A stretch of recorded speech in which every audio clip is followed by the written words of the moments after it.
Hi, I'm Aubrey Shines. I'm Senior Pastor and Bishop of G2G Ministries in Tampa, Florida.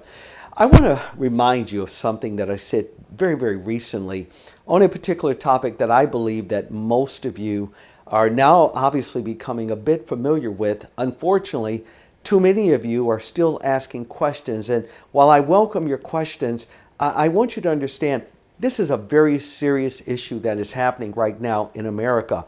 Will you take a moment and consider just a few individuals? One, Dr. David Makareth. He's an emergency department medic, also actually a trained theologian as well. And because of his religious convictions, and that is not calling men women and women men, again, here's someone who's the majority of his life has been steeped in science. So he's looking at the scientific, not just the theological position, but a scientific one. He's lost his job. Why? Because his department said in a nutshell that if a 6'3" man comes into your office, 300-pound bearded fella, and if you refuse to call him madam instead of sir, you're not honoring his desire to be, recognized by his transgender pronoun. This man who has studied for so many years, he's lost his job simply because he refuses to deny science. Why is this important? Well, it's important for multiple reasons, but I want to share just one other individual, and I think you'll find this very interesting. Very recently, here in America, we celebrated the soccer team that went over the women's soccer team. They had a great victory. They beat everyone in the world. Congratulations. But there's a young lady that many of you don't know a lot about, Jaylene Hinkle. She's a U.S. women's soccer team player. Phenomenal. If you study her credentials, it would absolutely just blow your mind.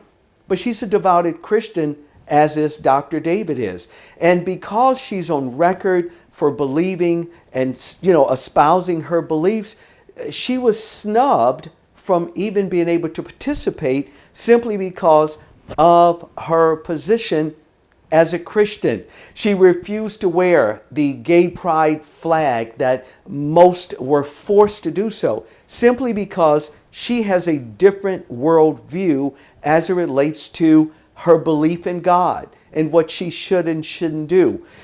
This country can't afford men and women like these two individuals to find themselves, unfortunately, under the gun as it relates to their jobs, their careers, their promotion, endorsements even, simply because they have a Christian position.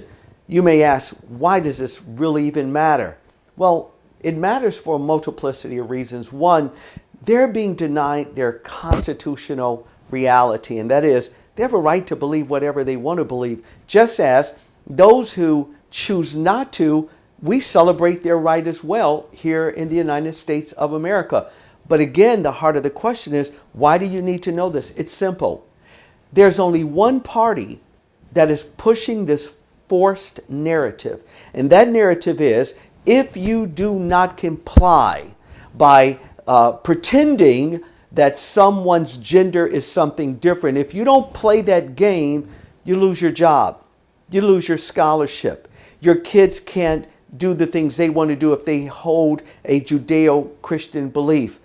These things matter. Every time you go to a voting booth, guess what? You're voting to make sure that people like Jaylene and Dr. David, that they have a right to practice their religion, not just inside of someone's church building, but wherever they go. They have a right to express and should be celebrated for doing so. You don't have to agree with them, but they should have a right to do it. America, elections are soon to come here in this great country. And we're going to have to really find ourselves fortifying not just our belief systems, but making sure that men and women everywhere in this country have the right to express themselves. They shouldn't lose their jobs. They should not be snubbed. They should not be outed for doing so. They should not find themselves not able to participate in this great society simply because they hold a several thousand-year-old tradition. America, Let's do better. Until I come again, I bid you peace.